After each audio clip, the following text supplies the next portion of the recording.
मित्रों, आप गरीब हैं, अमीर हैं, इन चीजों की चिंता छोड़ दो दोस्तों। एक बात की जरूरत होती है, आपका आप पर भरोसा होना चाहिए।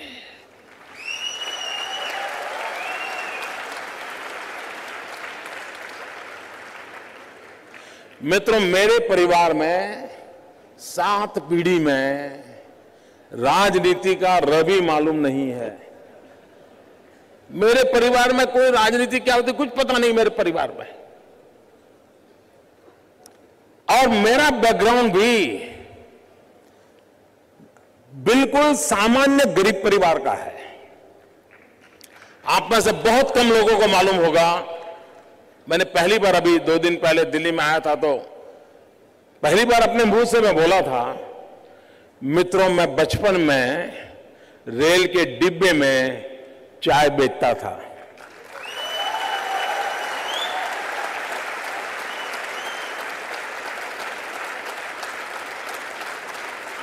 और आज आपके सामने खड़ा हूं।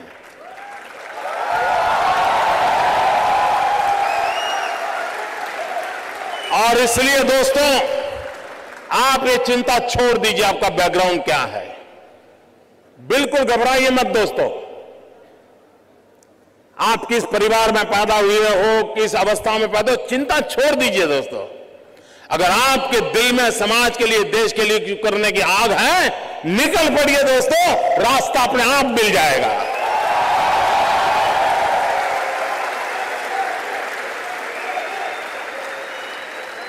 लेकिन मित्रों, लेना, पाना, बनना, ये ख्वाब लेके चलोगे तो ख्वाब ख्वाब ही रह जाएगा। लेकिन देने के मिजाज से निकलोगे तो दुनिया आपके चरण चूमने लग जाएगी।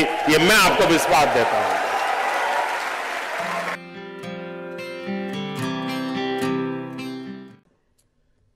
स्टार्टअप, मैं कल एडम से बात कर रहा था तो बड़ा इंटरेस्टिंग है, उसको मिलने जैसा है। उसको हिंदुस्तान की स्पिरिचुअल दुनिया में बड़ा इंटरेस्ट है। लेकिन उसने मुझे एक बात अच्छी बताई। वो कह रहा है जो पैसे कमाने के इरादे से आता है वो कभी स्टार्टअप कर ही नहीं सकता है।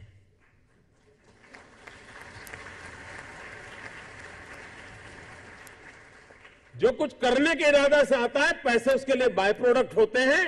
और आप सबने देखा होगा कि आप लोगों ने जब शुरू किया होगा तब आपने बैंक बैलेंस क्या होगा ये कभी नहीं सोचा होगा। लेकिन किसकी जिंदगी में क्या बदलाव लाता हूं यह सोचा होगा, तब हुआ होगा।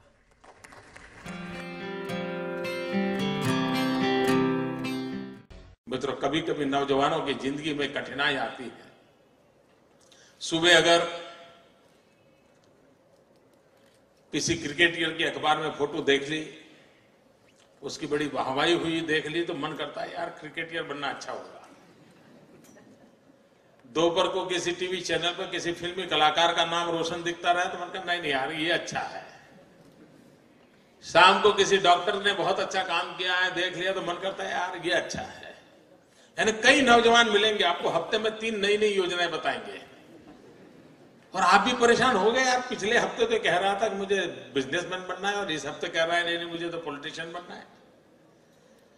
मित्रों, ज्यादातर लोग ऐसे हैं जिनकी इच्छाएं रोज जन्म लेती हैं और ज्यादातर इच्छाओं का बाल मृत्यु हो जाता है। मित्रों, ऐसी क्या इच्छा होती है जिसका बाल मृत्यु हो जाए? कुछ लोगों की तो इच्छा ऐसी होती है जिसका गर्भधारण ही नहीं होता।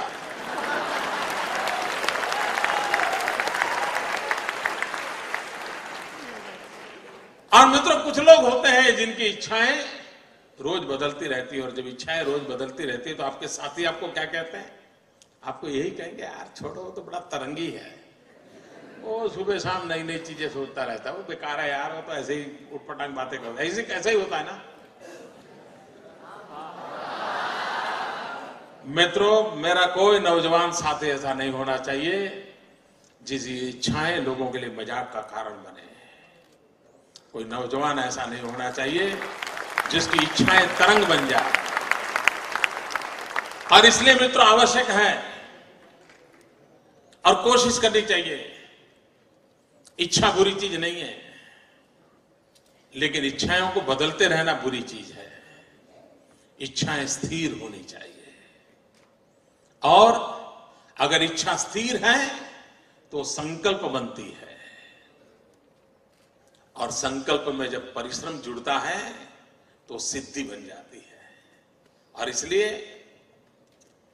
इच्छा प्लस स्थिरता इज इक्वल टू संकल्प, संकल्प प्लस परिश्रम इज इक्वल टू सिद्धि। इस छोटे से अर्थ अलजेब्रा के समीकरण को लेकर के हम जिंदगी को बनाने की कोशिश करेंगे तो मैं मानता हूं मित्रों कि हम जीवन में कभी विफल नहीं हो सकते।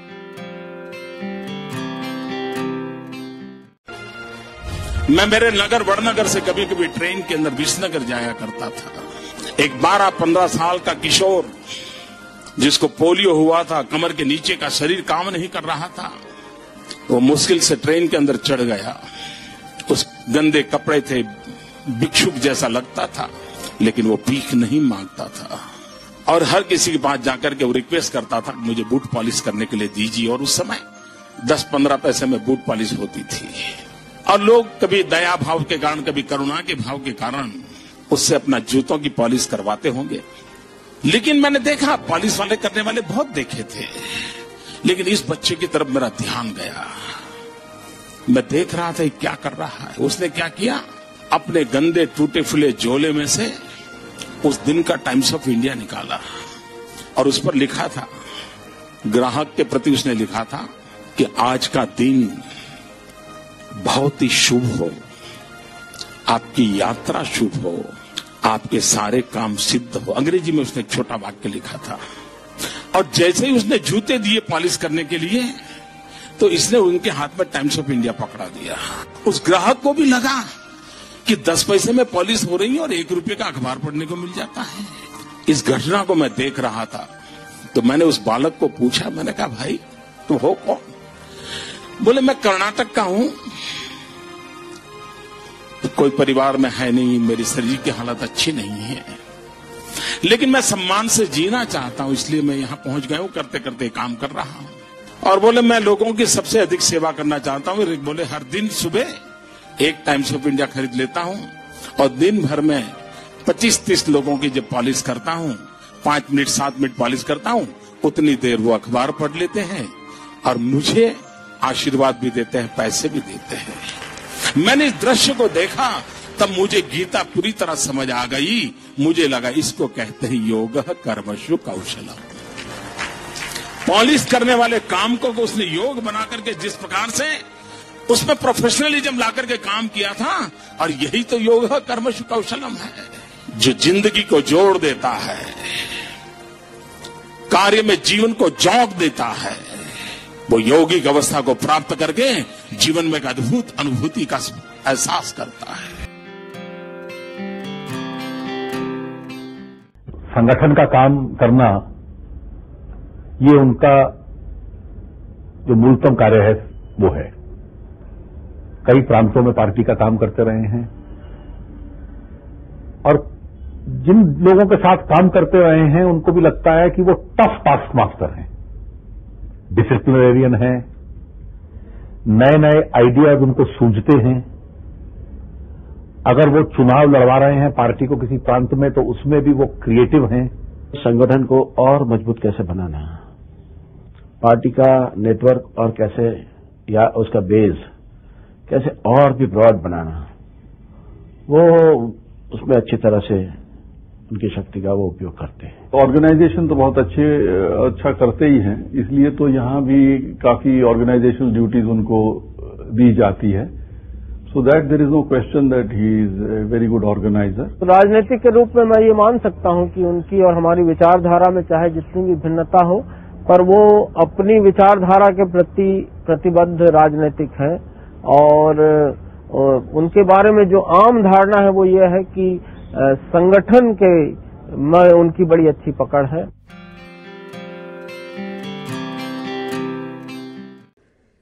क्योंकि ज्यादातर ये फर्स्ट जनरेशन एंटरप्रेन्योर है, ऑल स्टार्टअप्स। और जब कुछ सोचा होगा नहीं बेटे अपना काम नहीं तो कहीं नौकरी कर ले, शुरू में जब दोस्तों ने सुना होगा, बहुत मजाक उड़ाया होगा, उपहास किया होगा, जाते आते आपको उसी उपनाम से सुनाते होंगे, ये कुछ करने वाला है, ये करने वाला है। फिर एक पल आया होगा, सारी दौर विरोध हुआ होगा, सब दूर परिवार के लोगों ने विरोध किया होगा, नहीं ये नहीं करना है, जाओ कमाओ, नौकरी कर लो, देखो उसका पहचान है, वो नेताजी को जानते हैं, जाओ उसको मिल लो।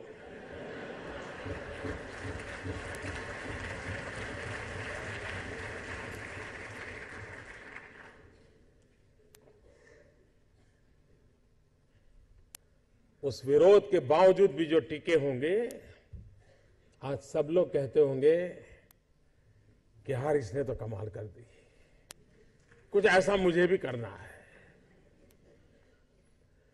हर किसी के स्टार्टअप की जिंदगी की यही कहानी है। एक भीतर से एक ऊर्जा होती है, भीतर में एक सपने होते हैं, उसके साथ खप जाने का इरादा होता है, तब जाकर के परिस्थितियां पलटती है। और दुनिया में हर किसी ने यही किया होगा।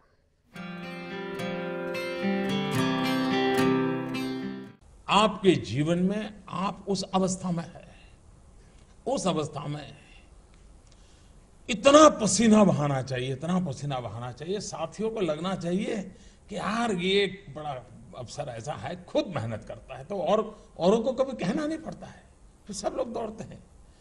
आप अगर बोर्ड लगाओगे एक समय पर ऑफिस आना चाहिए, उसकी उतनी ताकत नहीं है कि आप समय के पहले 5 मिनट पहुंच जाए, उसकी ताकत है। आप अफसरों को कहे कि भाई सप्ताह में 1 दिन दौरा करना चाहिए, रात को गांव में रुकना चाहिए, 2 दिन रुकना चाहिए, उतनी ताकत नहीं है कि जब तक हम जाकर के रुके।